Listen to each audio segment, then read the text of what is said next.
চোখের পানি, মনের আবেগ যা আছে আপনার ভিতরে, কষ্ট, দুঃখ, যন্ত্রণা, সব আল্লাহকে ঢেলে দিবেন ইনশাআল্লাহ। নিজের আবেগ ধরে রাখবেন এখানে, আপনি আল্লাহর জন্য ঢেলে দিবেন। মানুষকে আবেগ দেখায় কি লাভ? মানুষ আপনার চোখের পানির মর্ম বুঝবে? মানুষ কি মানুষের চোখের পানির মর্ম বুঝে? আপনার পিতা যদি মারা যায়, আমার কাছে এসে দোয়া চান, কান্নাকাটি করে, আমি দোয়া করতে পারবো, কিন্তু আমি কিন্তু আপনার ফিলিংসটা বুঝতে পারবো না। আপনার অনুভূতি কে বুঝতে পারবেন? আল্লাহ পাক আপনার ঘাড়ের রগের চেয়েও কাছে আছে। সুবহান সুবহান, আল্লাহ পাক ঘাড়ের রগের চেয়ে কাছে আছে। এটা শোনেন, এক ব্যক্তি খুব তার শখ যে তিনি সাহাবীদের মতো নামাজ পড়া শিখবেন। কথা বুঝতে পারছেন? সাহাবীদের মতো নামাজ শিখবেন। তো একজন বরেণ্য আলেমের কাছে এসেছেন, এসে বলছেন যে আমাকে সাহাবীদের মতো নামাজ শিখিয়ে দেন। তখন সেই আলেম আরেকজন আলেমের সন্ধান দিয়েছেন যে তুমি তার কাছে যাও, তিনি শেখাবেন।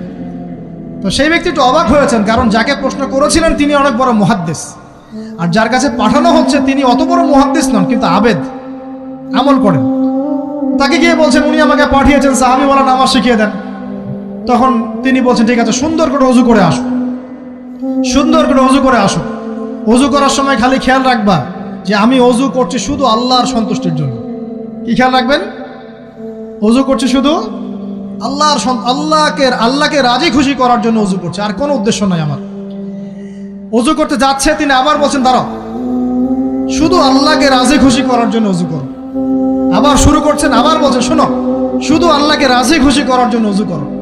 এভাবে বলতেই আছেন, নামাজে দাঁড়িয়েছেন, দাঁড়ানোর আগে বলছেন শোনো, শুধু আল্লাহকে রাজি খুশি করার জন্য নামাজ পড়ো। বলতেই আছেন। এক পর্যায়ে সে ব্যক্তি নামাজ শুরু করলো, নামাজে মনোযোগ এদিক ওদিকে যায়, আর তার মাথায় এটা আসে, এই শুধু আল্লাহকে রাজি খুশি করার জন্য আমাকে নামাজ পড়তে হবে, শুধু আল্লাহকে রাজি খুশি করার জন্য নামাজ পড়তে হবে। এই চিন্তা তার মনের মধ্যে ঘুরপাক খাচ্ছে। এভাবে নামাজটা সে শেষ করে চিন্তা করছে যে নামাজ তো পুরোপুরি মনোযোগ দিতে পারলাম না। বারবার মাথার মধ্যে এরকম চিন্তা আসছে, আল্লাহ আমাকে তুমি মাফ করে দাও, নামাজটা আমার মনে হলো না ঠিক মতো। তখন সে ফিরে এসে তার সে ওস্তাদকে বলছেন আমার তো নামাজ এরকম করে পড়লাম, কিন্তু শেষমেশ মনে হলো যে নামাজটা হয়তো কবুল হয় নাই, আল্লাহর কাছে খুব মাফ চাইলাম, আল্লাহ আমাকে মাফ করে দাও, নামাজটা মনে হলো না। তখন সেই যে প্রথম ব্যক্তি যিনি পাঠিয়েছেন তিনি বলছেন এটাই হলো সাহাবীওয়ালা নামাজ। তারা আল্লাহকে রাজি খুশি করার জন্য নামাজ পড়তেন, নামাজ শেষ করে আল্লাহর কাছে ইস্তেগফার করতেন, আল্লাহ কিছুই হলো না, কিছুই হলো। আমার কথা কি বুঝতে পারছেন? অতএব আল্লাহকে রাজি খুশি করার জন্য আপনি আপনার আবেগ, আপনার ইবাদত সব ঢেলে দিবেন, অন্য কারো কাছে কিছু পাওয়ার আশা করুন। আমাকে আল্লাহ পাঠিয়েছেন দুনিয়াতে নামাজ পড়তে, রোজা রাখতে, দিনের প্রচার করতে, দিনের জ্ঞান অর্জন করতে, এই তো। তা আমি একজন মেয়ের জন্য জীবন নষ্ট করে দিব কেন? আমি তাহলে আল্লাহর কাছে কি মুখ দেখাবো, আর নবীর কাছে কি মুখ দেখাবো? ওখানে গিয়ে বলবো আল্লাহ আমি আমার অমুক প্রেমিকার জন্য আশায় হয়ে একদম জীবন দিয়ে দিয়েছি, আত্মহত্যা করেছি। গেছে ভাই, যাইতে দেন। যে ব্যক্তি আপনার অবস্থানকে মূল্যায়ন করে নাই সে আপনার যোগ্য ছিল না। এখন আপনি কি করবেন? নিজের অবস্থান উন্নত করেন, আপনার পিছনে লাইন ধরে ঘুরবে ইনশাআল্লাহ। এটাই বাস্তবতা। দুনিয়া খুব খারাপ জিনিস। মানুষের অবস্থানকে মূল্যায়ন করে, মানুষের অবস্থানকেই মূল্যায়ন করে, কিন্তু আল্লাহ রাব্বুল আলামিন আপনাকে সর্বাবস্থায় ভালোবাসেন। আলহামদুলিল্লাহ। এই যে আমরা এখন অনেক পাপ করছি না, আল্লাহ কি আমাদেরকে আযাব দিয়ে ধ্বংস করে দিয়েছেন? আল্লাহ পাক এখনো আমাদেরকে ভালোবাসেন, রহম করেন, আল্লাহ পাক অপেক্ষা করছেন কখন তওবা করবে, আমি তওবা কবুল করব। এই কখন আমার বান্দা খালি একবার বলে আস্তাগফিরুল্লাহ, আল্লাহ পাক সাথে সাথে মাফ করে দেবেন। আর সেই আল্লাহকে ভুলে আপনি কার পিছনে ছুটছেন?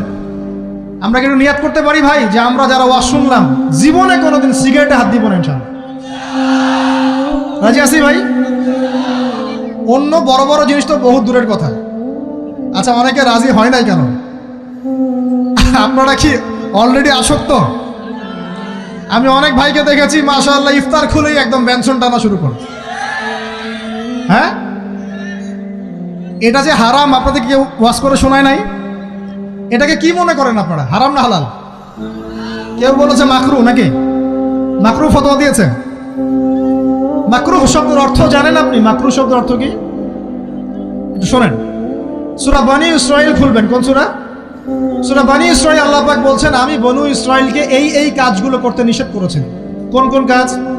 জেনা করো না, জেনার ধার কাছে যেও না, এতিমের মাল আত্মসাৎ করো না, শিরিক করো না ইত্যাদি।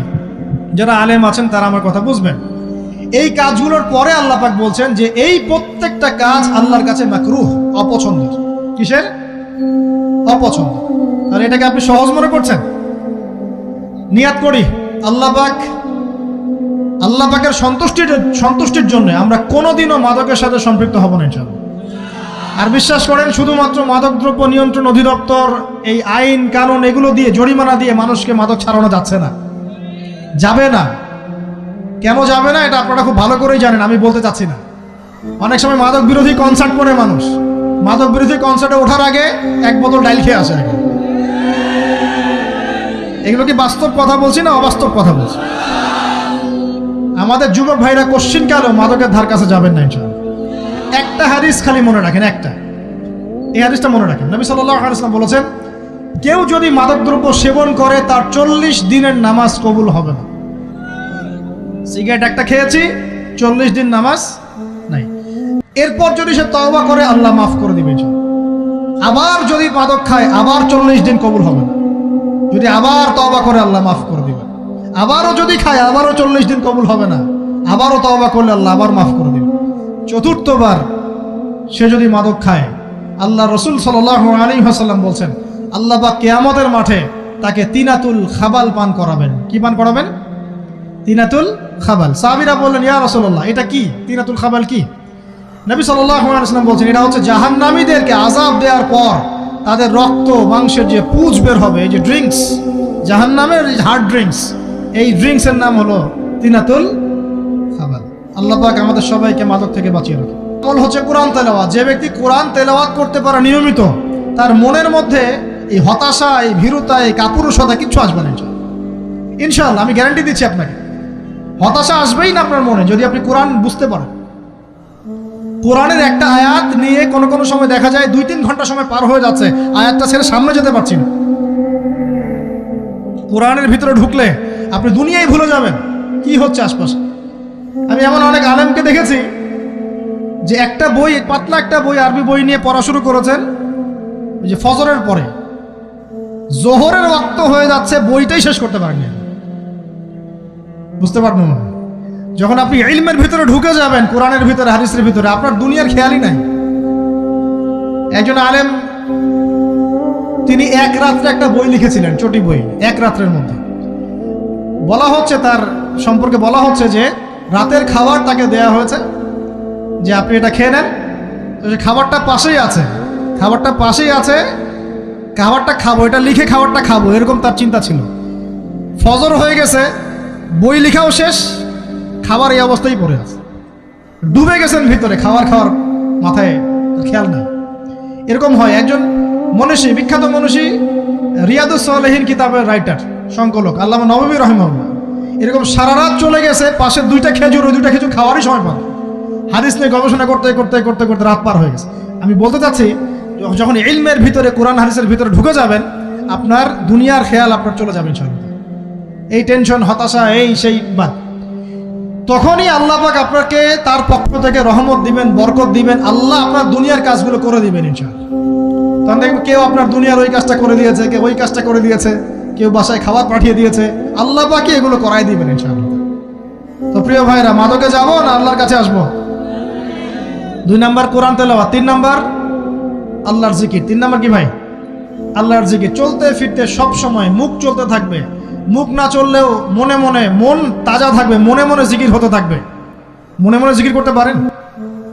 মুখ নড়বে না, কিন্তু মনে মনে আপনার একটা জিকির হতে থাকবে, সুবহানাল্লাহ, আলহামদুলিল্লাহ, লা ইলাহা ইল্লাল্লাহ, আল্লাহু আকবার। পারা যাবে? পারে। মানুষের মন কখনো চুপ করে থাকে না, কিন্তু মানুষের মন অলওয়েজ কিছু না কিছু চিন্তা করতে থাকে না, যতক্ষণ না ঘুমায় মানুষ। তো প্রিয় ভাইরা, বেশি বেশি জিকির করব, সুবহানাল্লাহ, আলহামদুলিল্লাহ, লা ইলাহা ইল্লাল্লাহ, আল্লাহু আকবার, লা হাওলা ওয়ালা কুওয়াতা ইল্লা বিল্লাহ, এগুলো চলতে থাকবে।